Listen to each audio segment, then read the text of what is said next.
How y'all doing? My name's Alan Rigdon, videotaping from Pascagoula, Mississippi. Well, I'm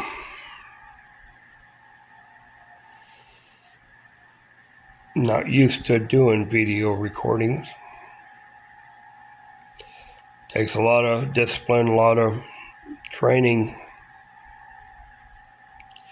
to speak well on recordings. I'll just have to keep practicing until I'm more eloquent and well-spoken. The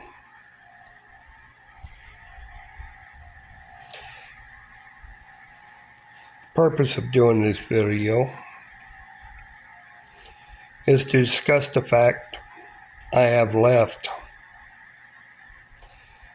all 501c3 religion denominations, mainly the United Pentecostal Church International and any other apostolic organization or churches. Even some of the independent apostolic churches still hang on to many of the false teachings of the organizations.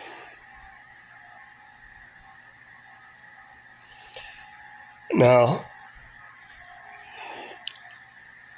as you see, I have a beard, and this has been my pet peeve for a very long time. That being that the UPCI has for decades forbid men in their fellowship,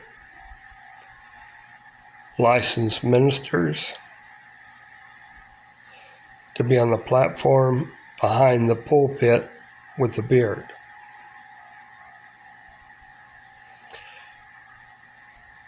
And what they use as an excuse is the hippie movement. David Bernard mentions that in a book written decades ago. You have Stephen Buxton in Arkansas in 2022 at a state function there of the United Pentecostal Churches, ranting and raving that it's not apostolic to have a beard. It's all over YouTube. Just do a search on YouTube, Stephen Buxton and beards. Now, I downloaded that short segment of his rant about beards, but I also downloaded the full sermon.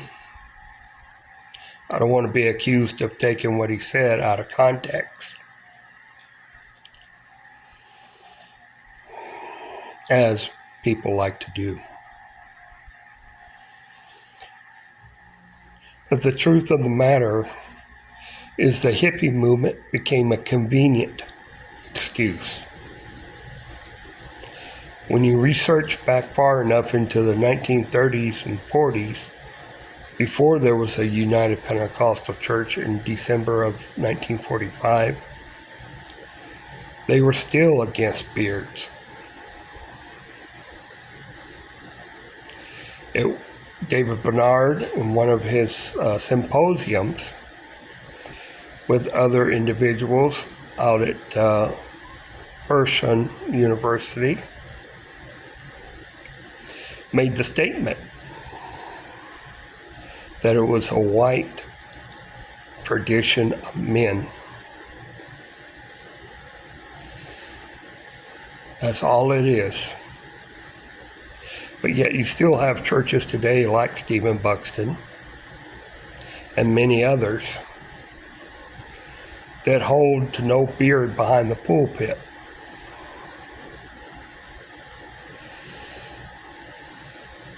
And this is, like I said, one of my pet peeves. While I was attending United Pentecostal Church, I kept clean shaven. But I haven't been a member of any United Pentecostal Church since 2013. 12 years now. In fact, 12 years. The month of June.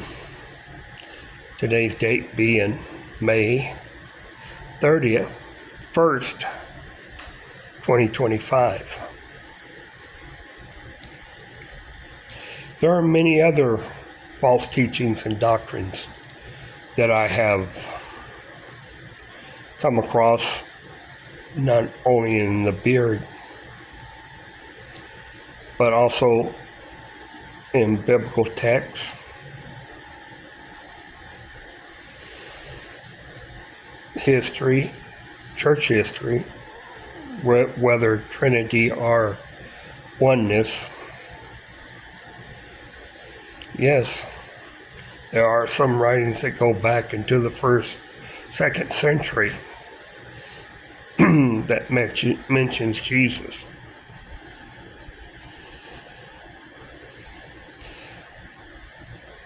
But what people don't realize is that if there was a Jesus in Israel, Palestine, Canaan land, he wasn't a god. He was just another prophet going around and gathering up followers.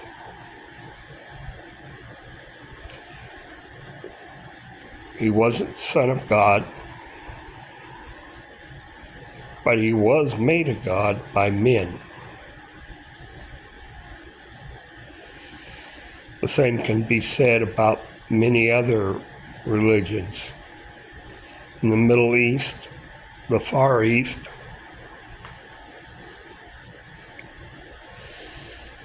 we have the King James Version and all English Protestant translations that use the Masoretic text for the Old Testament. One of the major problems with the Masoretic text, that being that in the timeline between Adam to Abraham, we're missing over 1,500 years. The timeline has Abraham alive when Noah dies, just 350 years after the flood.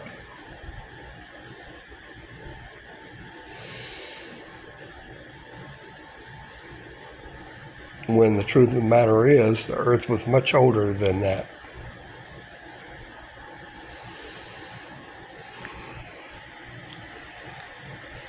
History is bunk, as the saying goes.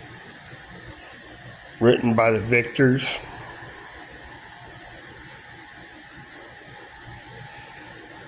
When translating the Bible from all we have are copies of copies of copies. They make plenty of excuses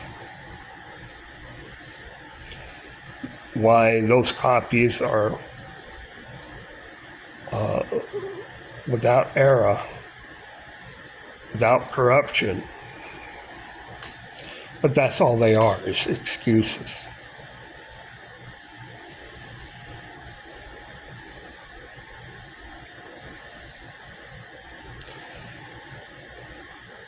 The Masoretic text came long after the supposed birth of the church in the book of Acts.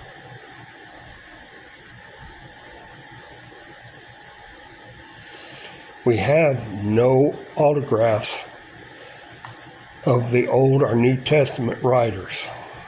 All we have are translations of translations, where scribes, translators added, took away,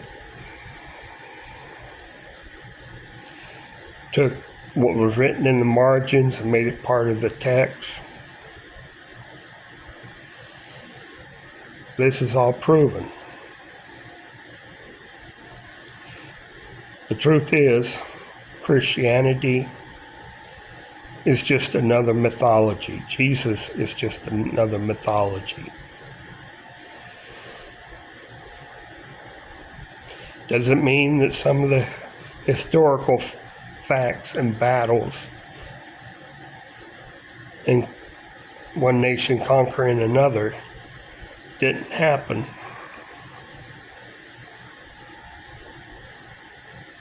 But the idea that there was a God,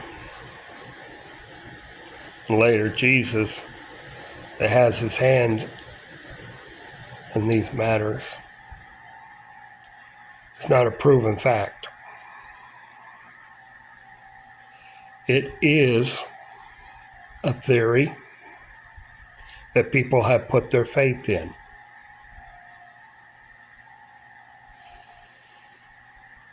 Another problem we have with the Bibles, the 1611 King James Version, the Freemason Bible, that uses the Masoretic text. The 1611 King James Version, that has esoteric and occultic symbolism in its artwork. Masonic handshakes. It has Adam and Eve standing by the tree of knowledge of good and evil, and a serpent with belly buttons.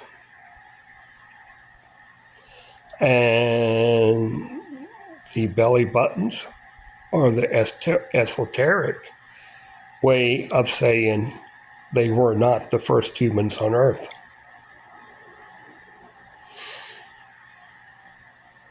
We also have other symbologies in it. We know that King James was influenced not only by his aunt, Queen Elizabeth I, but by John Dee, who was alchemist, occultist, and was followed by Francis Bacon, Edward de Vere,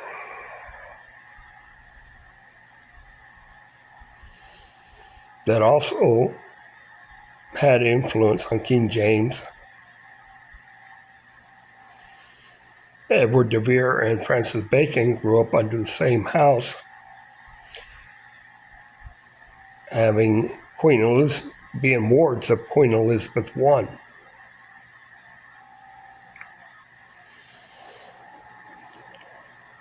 So to think that they didn't have any influence on King James VI of Scotland, James I of England, you'd have to be totally nutso.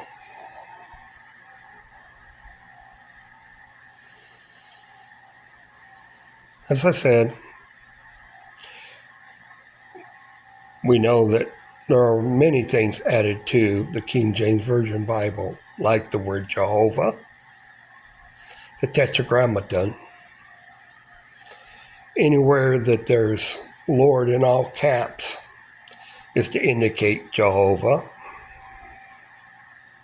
Well, the word Jehovah only came about as a Latin word in the 13th century by a Catholic monk, taken from the Tetragrammaton. The Tetragrammaton was Babylonian, picked up by the priest of Judah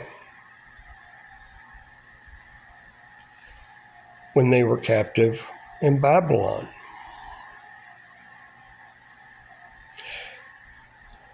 Again, it's interesting how things come about. For instance, the name of Israel, Israel. IS for Isis, RA for the Egyptian god Ra, and EL for the Canaanite god El.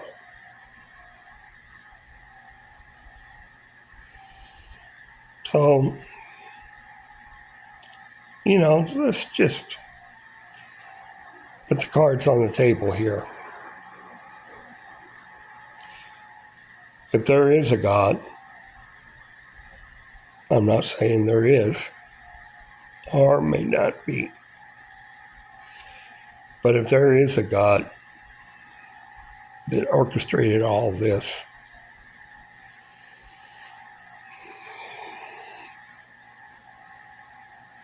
well, we're in for it. But the truth is, while there are other beings, aliens, if you want to call them, Nephilims, Anunnaki,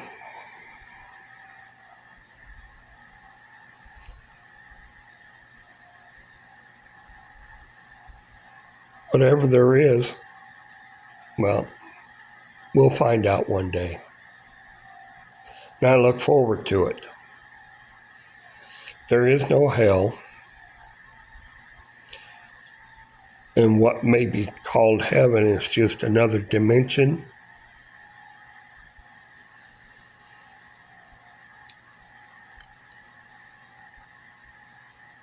that we, when we die, we go into. So I'm going to end this now. And hopefully by a year from now, I'll speak more adequately. Well, will be better well-spoken. So good day. And put my eyes back on.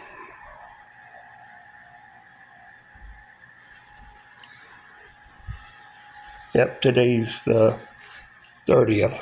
It's not past 12 o'clock yet,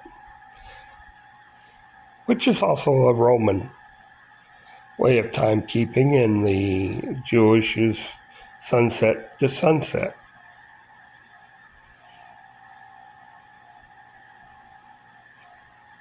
Have a good night.